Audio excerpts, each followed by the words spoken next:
जैसी संतान गर्भ में आती है, हर माँ चाहती है कि मेरा बालक श्रवण कुमार जैसा हो। चाहती है कि नहीं? आप भी चाहते हो राम जैसा बेटा हो। रावण किसको चाहिए? चाहिए किसी को रावण जैसा बेटा? किसी को, सबको श्रवण चाहिए, श्रवण कुमार जैसा बेटा चाहिए। तो प्यारे भाइयों और बहनों, श्रेष्ठ संतान कैसे हो, ये माताओं के हाथ में है, भाइयों के हाथ में। नारी चाहे जैसा बेटा बेटी जन सकती है। नारी चाहे तो कयाधु बन के भक्त प्रहलाद को जन्म दे, और नारी चाहे तो केशली बन के रावण को पैदा करे। हमारी रामचरितमानस कहती है, पुत्रवती जुबती जग सोई, रघुपति भगत जास सुत होई। नतरु बांझ भली बाधी बियानी, राम विमुख सुत ते हित जानी। सुमित्रा माता के मुख से कहलवाया कि जिन माताओं का बच्चा राम जी का भक्त नहीं है, भगवान का भक्त नहीं है, गौ सेवक नहीं है, सनातन प्रेमी नहीं है, उन नारियों को जानवरों की तरह बियाने से अच्छा है बांझ रह जाना। नतरु बांझ भली बाधी बियानी, ये रामचरितमानस कह रहे। अच्छा श्रेष्ठ पुत्र हो, श्रेष्ठ संतान हो, कैसे हो? माताएं सोच रही हम क्या करें भैया, जैसो होगो वैसो हो जाएगा। ऐसा नहीं है। माताओं के हाथ में, भाइयों के हाथ में। अगर पिता के हाथ में होता, हिरण्यकश्यपु जैसे पापी के घर भक्त प्रहलाद पैदा नहीं होता। अगर पिता के हाथ में होता तो विसर्वा ऋषि जैसे ज्ञानी महात्मा के यहाँ पर पुलिस ऋषि के पवित्र कुल में रावण जन्म नहीं ले। ये माता के हाथ में है। माई जड़े तो ऐसो जन के दाता या शूर, और नहीं तो रही जे बांझड़ी मती गंवाजे नूर। सबसे बड़ी पाठशाला है माँ का पेट। अच्छा बताओ, जब गर्भ में बच्चा होता है तो अस्पताल जाते हैं, चेकअप करवाते हैं, जांच करवाते हैं, खून की जांच होती है, डॉक्टर बता देता है बच्चा स्वस्थ है नहीं है, कैसा है क्या है, होती है कि नहीं? आजकल तो कुछ लोग पैसा लेकर के ये भी पूछ लेते हैं छोरो है कि छोरी, लालो है का, लाली मोड़ा है या बेटा है या नाना है या, पता कर लेते। अच्छा बताओ, भरतपुर का कोई डॉक्टर ये बता सकता है कि गर्भ में जो है वो राम है या रावण? कोई बता सकता है? नहीं, हमारे शास्त्र बता सकते हैं। रामचरितमानस की एक चौपाई ध्यान से सुन लो, आप जान जाओगे आने वाला राम भक्त होगा या फिर रावण का चेला होगा। एक चौपाई,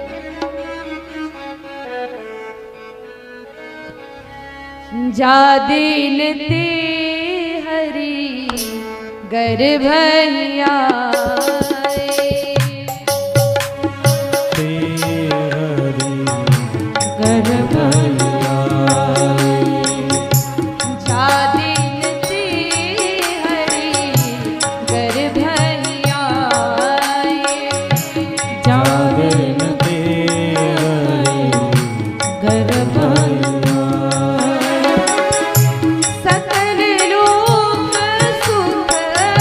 सकल लोक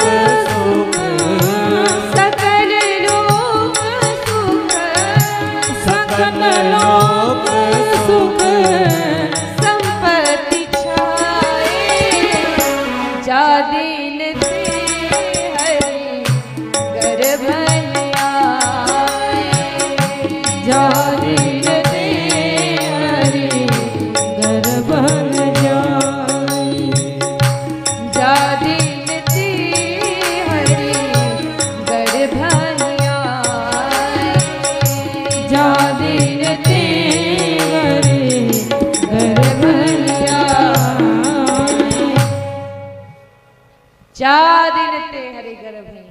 जैसे ही घर में कोई स्त्री गर्भ धारण करे, सब कुछ अच्छा अच्छा होने लगे।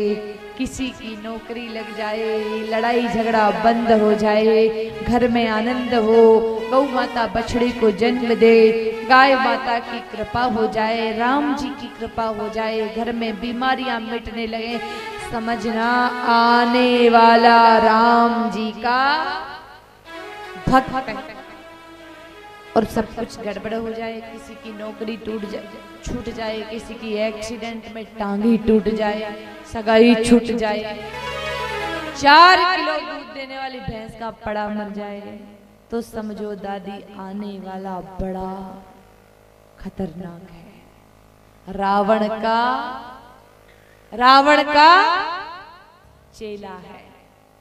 अब पता चल गया तो क्या करते, बताओ, कर सकते हैं उपाय भी।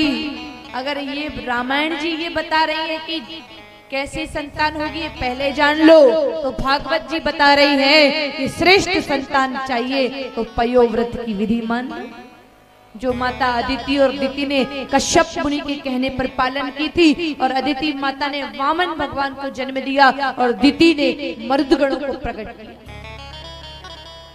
नारी चाहे जैसी संतान पाले, तो माताओं क्या करना पड़ेगा? छोटे छोटे 3 काम। पहला काम, सुबह उठें और उठ करके जल्दी उठ करके आधा किलो अनाज, गेहूं, मक्की, बाजरा, जो भी आपके पास है, उस अनाज को बस आधा किलो अनाज का दलिया बनाएं। हाथ की चाकी है, अब ना है चाकी, अब तो करंट वाली चक्की आ गई है, रेडीमेड आटा आ गया है, कौन हाथ की चाकी चलाएगा? देखो, चाकी चलाना पहले सुन लो फिर वर्णन करेंगे। अभी से परेशान मत हो, मैं ये नहीं करी कि आप कोई 5000 वाली चाकी उठा के लाए। चाकी चला, जो दलिया बनता है वो दलिया अपने हाथ से गौ माता को जिमा दो, खिला दो, और गाय माता की 7 परिक्रमा लगा, और रात्रि को सोने से पहले 1 कटोरा दूध, उस दूध में तुलसी पत्र डालो और भगवान को भोग लगा के 33 कोटि देवताओं का प्रसाद समझ करके दूध पी करके विश्राम करो, सो जाओ। 9 महीने इस 3 नियमों का पालन कोई नारी कर ले तो राम भक्त पुत्र पैदा होता है, श्रवण कुमार जैसा पुत्र जन्म लेता है। अब चाकी की बात करें, आजकल तो चाकी, पहले चाकी घुमाते थे, नॉर्मल डिलीवरी होती थी। आजकल डॉक्टर के पास जाओ ना, माताएं जो गर्भवती माताएं अगर चिकित्सक के पास जाएं या किसी जो योग वगैरह करवाते हैं योगाचार्य के पास जाएं, एक सलाह मिलती है कि गर्भवती नारियों को कोई और आसन करे ना करे, चक्की घुमानी चाहिए। बताते हैं कि नहीं? बोलो, दोनों पैर लंबे करके चक्की घुमानी चाहिए। इससे क्या होता है? पहले घुमाते थे, पहले चक्की घुमाते थे तो सात्विकता रहती थी और नॉर्मल डिलीवरी होती थी, वैज्ञानिक कारण। दूसरा, चाकी हाथ में पकड़ते ही माताओं के मुख से भगवान का भजन निकलता था। बोलो, माताओं गाती थी कि नहीं? गाती थी ना चाकी चलाते हुए। और चाकी जब गोल गोल गोल गोल गोल गोल घूमती थी तो ऊपर वाला हिस्सा भगवान नारायण के सुदर्शन चक्र का स्वरूप था, जो भगवान के सुदर्शन चक्र की शक्ति को खींच के गर्भ में बैठे बच्चे तक पहुंचा था। और चाकी की गड़गड़ गड़गड़ की आवाज ब्रह्मनाद था। सुबह सुबह बालक को सात्विकता मिलती थी और बच्चा बात मानने वाला होता था। भागवत महापुराण के द्वितीय प्रसंग में वर्णित है, 9 महीना नारी जो देखती है सुनती है और बोलती है, तीनों बातों का असर पेट के बालक पर पड़ता है। अब आंखों में सुदर्शन चक्र घूम रहा है, कानों में ब्रह्मनाद का स्वर पड़ रहा है और मुख से भगवान का भजन निकल रहा है। अगर 9 महीने सुबह सुबह रोज ये क्रिया हो रही है तो बताओ बच्चा कैसा होगा? अच्छा होगा कि नहीं? अच्छा। अब दादियां करिए, आजकल की बहुएं कहाँ चाकी चलाती, आजकल की बहुएं तो सुबह उठ के फेसबुक चलाती हैं, व्हाट्सएप चलाती हैं। कौन चाकी चलाता है?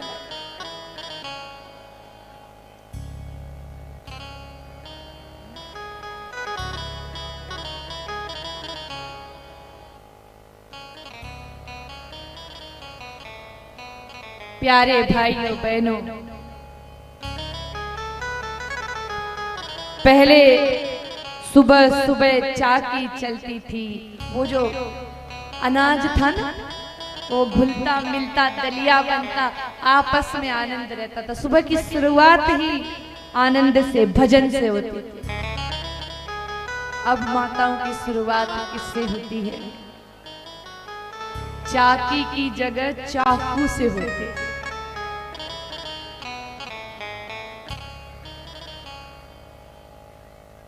तो चाकी चला, दादियां सोच रही हैं आजकल की बहुएं तो ना चलाएंगी, तो दादी अगर प्यार से कहोगी तो चलाएगी, नहीं तो नहीं चलाएगी। कैसे? बेटा देख, ये छोटी सी चाकी है, ज्यादा टाइम ना लगे तो 10 मिनट चला ले, एक कोई कीर्तन कर ले बेटा, जो बच्चा होगा वो राम जी का भगत होगा, अपने कुल का उद्धार करेगा। खूब मैंने कथा में सुना। तो बेटी अगर समझदार होगी तो आपकी बात को मान लेगी। अब आप यूं कह दो, तुम तो कछु ही ना करो, हम तो बहुत काम करते थे हमारे जमाने में, तो दादी बहू कहेगी कि माता जी करते थे तो अब भी करो, हम तो ना करेंगे। लड़ाई हो जाएगी। प्रेम से अच्छे से समझा करके। दूसरा काम क्या है? चाकी के बाद गौ माता की परिक्रमा। गोवर्धन जी की परिक्रमा करते हैं कि नहीं? करते हैं। मंदिर की परिक्रमा करते हैं कि नहीं? क्यों? जिसकी परिक्रमा, पीपल की परिक्रमा, तुलसी की परिक्रमा, बड़ की परिक्रमा, क्यों? क्योंकि परिक्रमा करने से ऊर्जा मिलती है, शक्ति मिलती है। जिस केंद्र की परिक्रमा करते हैं उसकी शक्ति हमें प्राप्त। तो गौ माता के तन में 33 कोटि देवता हैं। उन 33 कोटि देवता जिसके तन में है, सकारात्मक ऊर्जा जिसके पास है, अगर रोज कोई बहन 9 महीने तक गौ माता के चक्कर लगाएगी तो देवता जैसा बालक पाएगी, सात्विक पुत्र होगा। और तीसरी चीज है दूध। दूध भी गाय माता का ही पीना चाहिए 9 महीने। आजकल कौन गौ माता का दूध पीते हैं? आजकल बहनों को अस्पताल ले जाओ, हॉस्पिटल में डॉक्टर खून की जांच करेंगे, खून की जांच करके कहेंगे कि खून की कमी है, बिस्तर पर आराम करवाओ और टॉनिक पिलाओ। चाहिए 14, 15, 12 से भी काम चल जाता है। माताओं का हीमोग्लोबिन 12-13 होता है तो स्वस्थ रहती है, लेकिन आजकल मिलता कितना है? 7, 8 हीमोग्लोबिन।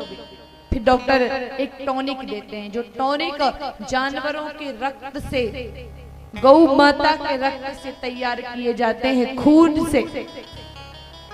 अब बताओ, गाय माता के खून से तैयार, जानवरों के खून से तैयार टॉनिक अगर हम गर्भावस्था के दौरान पी रहे हैं तो बच्चा राम जी का भक्त होने वाला, शांत स्वभाव वाला नहीं होगा, चिड़चिड़ा होगा, क्रोधी होगा, आलसी भी होगा।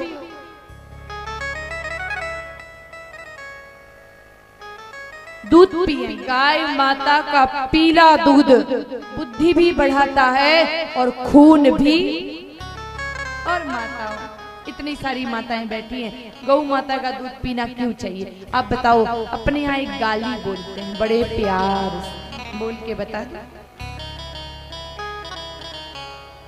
नहीं नहीं, गाली नहीं देनी चाहिए मंच पे, व्यास। गंदी गाली नहीं है, प्यारी गाली। प्यारी भी तो गाली होती है, मीठी मीठी गाली। दादी, बहुत सारी बुढ़ी बुढ़ी दादियां बैठी हैं, आगे पीछे दाएं बाएं।